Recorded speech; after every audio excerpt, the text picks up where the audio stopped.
Your book has a section called Evolutionary Roots of Religion. What Darwinian utility could art and ritual have? What did our ancient relatives, why did they create cave art when that didn't help them find food?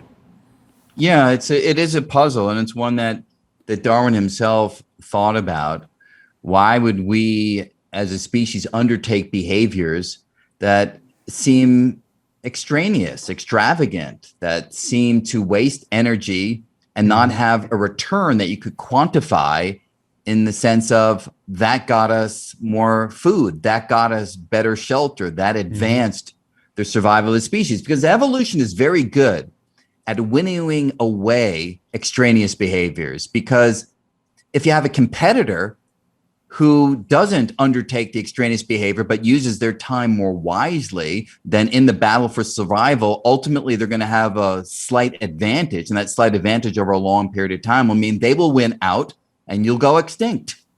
But we didn't go extinct. And so the question is, might there be evolutionary utility to some behaviors that are not so obvious? And for religion, one of the ideas that Darwin discussed and others have developed is religion may be the means by which our ancestors came together in groups that were not kin related. They were not blood related, and therefore they didn't have a significant shared gene pool, which would be one reason why you might protect your kin so that their genes, which are effectively your genes, would survive. But if you both, or if you all buy into the same religious system, that belief may bind you into a powerful group through your common allegiance. And that may make you better fighters and better able to protect each other. It's no longer just you and your kin, it's the entire group. And that may have aided survival among our ancestors. Others have thought of different evolutionary roles for religion.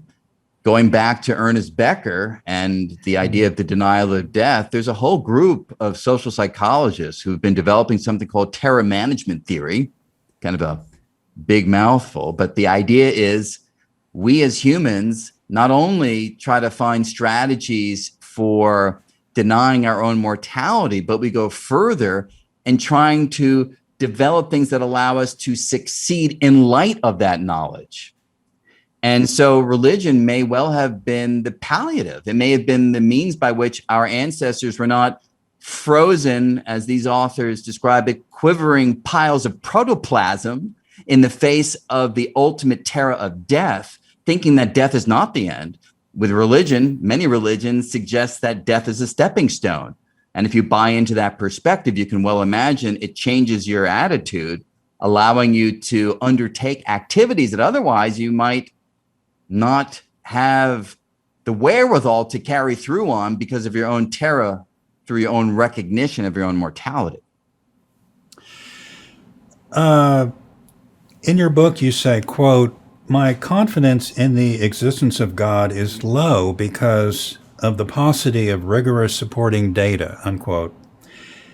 In light of your serious doubts, I'm curious about your open-mindedness, that you don't completely discount the possibility of God. How do you reflect on that? Well, a couple of things. First, we don't know. And so to come out and say that we do know that there's nothing beyond what we see and are aware of in the physical world, to me, that's a step too far. Now, if you were to press me, I would say if I had to make a commitment to one worldview or the other, my worldview certainly is one that does not need the existence of a deity. But that's different from saying that I am certain that there isn't one. And, perhaps you can say that I'm hedging my bets. I don't think you're there, but I'm willing to allow for it. So, when it comes to the moment, remember that, that sort of thing. But more seriously, I would say there are certainly some of my colleagues who would be all too happy if religion was simply wiped away.